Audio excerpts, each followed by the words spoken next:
Hello and welcome to the final night from Bowman Gray, the feature night, where we're going to get all of this racing to a close with 25 cars lined up on the grid, ready to go. Starting lineup is about to come around on your left. Austin Dillon won his heat race and the pole shuffle. That car has been very quick, but it's been quick in a short run. We've not seen it over a long run yet. This is 100 laps, so going to be interesting to see who is good on the long run and who isn't. 100 laps, as I already said. No pit stops will be needed, though. And this is the first Cup race here, hypothetically, since 1971 when Bobby Allison won. The 3-car brings him down to the green flag. Kevin Harvick on his outside, going to try and get down as fast as possible. That is Cody Ware in the 51, starting third. Done a remarkably good job of maintaining track position after a good draw, and he's starting third in the feature. However, with as long of a race as this is, it is unlikely, with as slow as the 51 is, that he's going to stay there. But still, great to see. 3 wide racing early on here, very aggressive. Kyle Busch bodying up Bubba Wallace, and there's not enough room for 3 wide at Bowman Gray. Hard crash into the Armco. Bubba, big damage to the rear, and Martin Truex Jr., that car is destroyed. Caution is out. Austin Dillon leads. And we'll take a look at the replay. I mean, you can see Kyle Busch made an aggressive move, and there just wasn't room for that this early, especially, and takes out 2 of his Toyota teammates. I mean, I'm going to put the blame personally on Busch for making the 3-wide move and then sliding up the track on exit, and these 2 go into the Armco, riding along with Truex. And the big damage to Truex is after the fact when Bubba spins around and he has nowhere to go. And then after this, coming to the caution, Daniel Suarez gets turned down into the 18 of Kyle Busch. Cole Custer just misjudges, I guess, and hooks the 99. That causes a little damage to the 99 and the right front of the 18. We'll come back around to the green here. Austin Dillon continues to lead. Cody Ware on the initial start, able to get to second because of the double file start, but this time Kevin Harvick, you saw him literally push the 51 up the racetrack and move Harvick to second, and now Cody Ware stuck on the outside. It will be a slow but painful tumble back for the Rick Ware racing car. Still a great job maintaining track position in a slow car. He's got to be happy with himself just for making the feature, let alone starting third in it. But yeah, you can see that car going backwards in a hurry. Chase Elliott looking for the spot now. Denny Hamlin on his inside. Caution out, and it's Rick Ware teammate Garrett Smithley backwards on the front stretch. We'll have to take a look at the replay and see how that happened. But the 53 also started well, somewhere around the top 10. So something happened to the 53. And judging by this, I'm going to say he got help. Yup. 10 car right behind him. Some serious help getting the 53 turned around off the corner. I'm going to imagine Eric Almirola got tired of dealing with him. He just sent Garrett Smithley, and that's going to bring out a caution. Eric gets into the left rear and turns him. So nothing you can really say about it there, but the 53 did not lose too many spots because he spun into the line under caution, and the line is where scoring is done. So yeah, Kyle Busch looking at here, already up close to the top 10, past about 12 cars already. Great run for Kyle Busch. Coming to the green, Austin Dillon, but a little late on that Kyle Busch call, sorry, but have to watch him and see what he can do. Austin Dillon leads it here, and the 3-car, like I said, really good on the short run. He's going to get a great launch.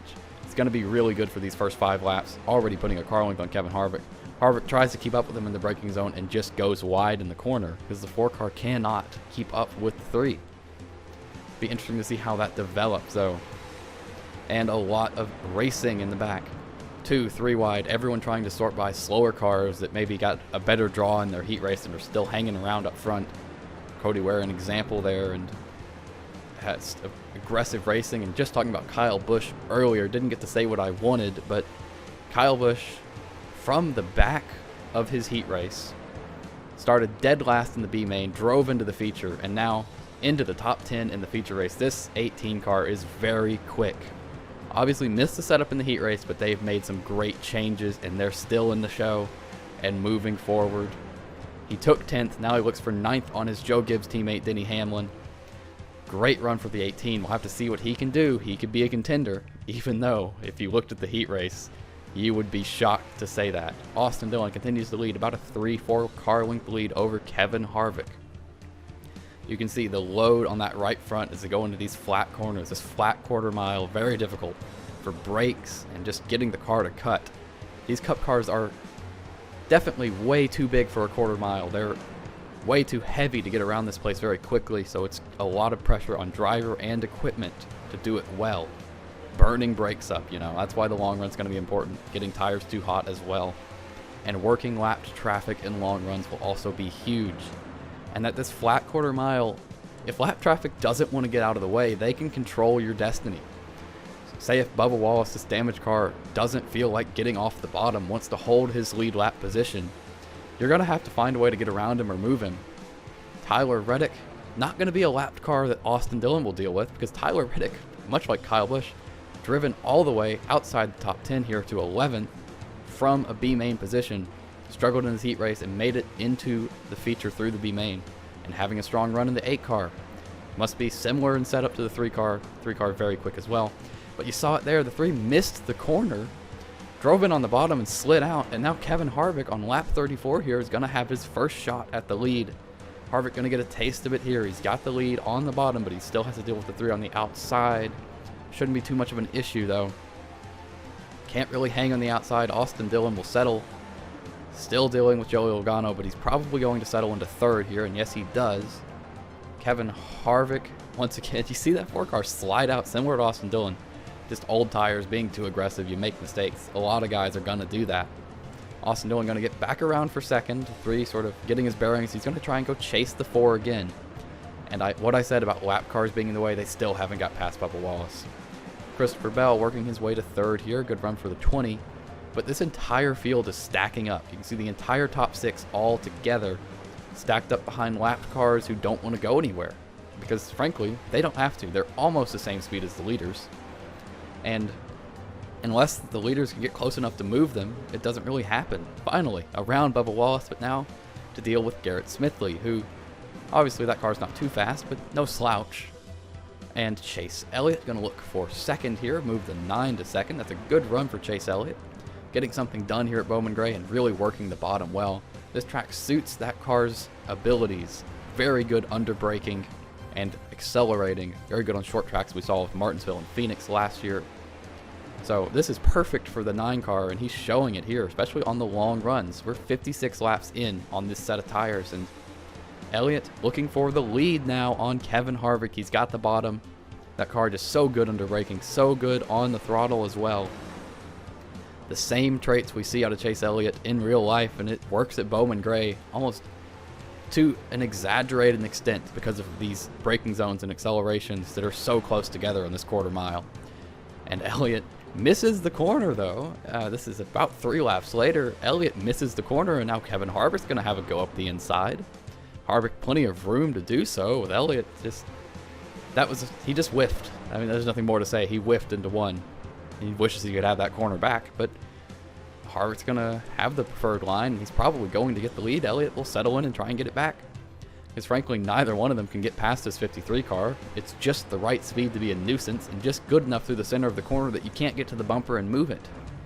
You wouldn't think about a Rick Ware car being a problem for leaders as a lap car, but at this place, that can happen because this parity in speed is so close on such a short racetrack, where you're not getting the power down as much. Aerodynamics are not important. Chase Elliott working his way back to the lead. They would continue to trade it. You know, just being super aggressive with each other. And when you're aggressive, especially as the leader, you make mistakes. You slide out and the 2nd place car gets runs. And that's what we saw here again. And Bubba Wallace, a lapped car, trying to get his lap back. He's going to work by Kevin Harvick, and he'll begin to look for Chase Elliott as well. That car coming in a little bit more on the longer run, but Elliott seems to have the best car on the long run, the most stable, but still not struggling in traffic almost like everyone else is. Kevin Harvick falling back here. Joey Logano going to take advantage of the 4 car, get to the inside and make that move. Lap 76 here. Kyle Busch passes Kevin Harvick for 4th. And how about Kyle Busch? We haven't talked about him since he was 9th. Passed 5 more cars since, and now he is in the lead battle, the 18. In the thick of it after coming from the back of the B main. This car is really good, and the main thing is it's good in traffic. He's passed more cars than anyone else. 32 cars and counting right now as he comes from the back of his B main. had to pass, I believe it was 14 cars to get through that one, and would have to pass, theoretically, 24 cars to win this race, 25 cars to win this race. And he just needs a few more, as here he is, working on second. That's 24 cars passed. He just needs that one more, and that's the 9 car. 18 has passed by far the most cars of anyone else this weekend, putting on a clinic of driving through traffic. And that's going to help him as Chase Elliott continues to be hung up behind Garrett Smithley. If the 18 can get through Bubba Wallace and get to the lead, if he can get by these lap cars that 9 is struggling with, it'd be super valuable. We've only got 13 laps to go at the line, and this is really escalating quickly as the 18 closes, but Kevin Harvick says, no, I don't think so. After falling outside the top 5, the 4 cools down his stuff and mounts a rally all the way back to second. Kevin Harvick comes through the field. And as we come to 12 to go, it's Harvick in second trying to chase down Chase Elliott. Chasing Chase, and Elliott is still got a healthy lead, but Bubba Wallace says otherwise. Bubba wants his lap back, and that's huge. If he gets a caution, Bubba Wallace could pass more cars, especially with as good as this car is on old tires, even with the damage. So, you know, Bubba's not going to lay over for Chase. He wants to get his lap back, and he's going to get it. So move Wallace back to the lead lap, but mainly that puts Chase Elliott in the peril of Kevin Harvick. But I guess it won't be Kevin Harvick for long, because Kyle Busch going to trade that position with the 4 car again, getting to the bottom. Harvick made a mistake and left that bottom open, and now Busch gets it and put the 18 to second with 7 laps to go. This race is tight. You see the 18 working the very bottom. When you look backwards from Chase Elliott, you see Bubba Wallace, who's sort of his padding between the 18, and then Kyle Busch working back there. 18 pretty small in the mirror right now, but all it takes is one mistake or one issue with that lapped car in front of him, and Chase Elliott will be right in the clutches of the 18, coming to get 5 laps to go. Chase Elliott continues to lead, but it's going to be an issue as he just cannot get past Garrett Smithley. He's been behind the 53 for 50 laps at this point. And Kyle Busch is going to get to the inside of his Toyota Racing teammate. No shock there. You know, you see Bubba, he's not going to close the door on the 18. He says, go get it. Go get the lead. Win this race, because that's his teammate. He's not going to close the door on him, and he doesn't. Kyle Busch will move to second, I guess with the express permission from Bubba Wallace, and that leaves him alone to race for the lead with Chase Elliott, and he's closing it.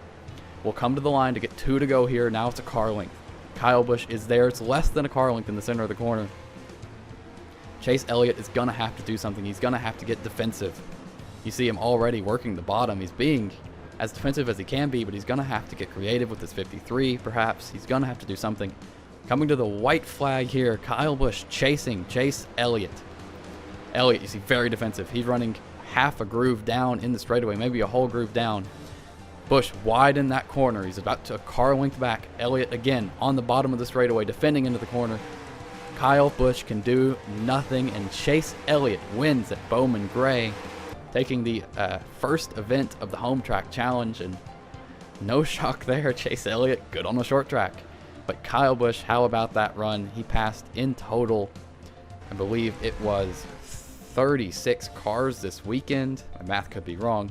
Looking to the points here, Elliott will be on top with that win, but Austin Dillon, on the strength of his heat race points and bonus points from the pole shuffle, in second. And looking down the grid, some guys who are doing better than you might expect. Cody Ware, for example, Reed Sorensen, on the strength of maintaining track position in their heat races and getting into the feature. And then on down, you see everyone who didn't make the feature, zeros in the points column, and that's why it is so important to make the feature. You've got to score those points if you want to be a championship contender. But either way, that will be it. I hope you enjoyed. If you did, leave a like, comment, subscribe, and we'll watch Chase Elliott burn it down, and see you all next time.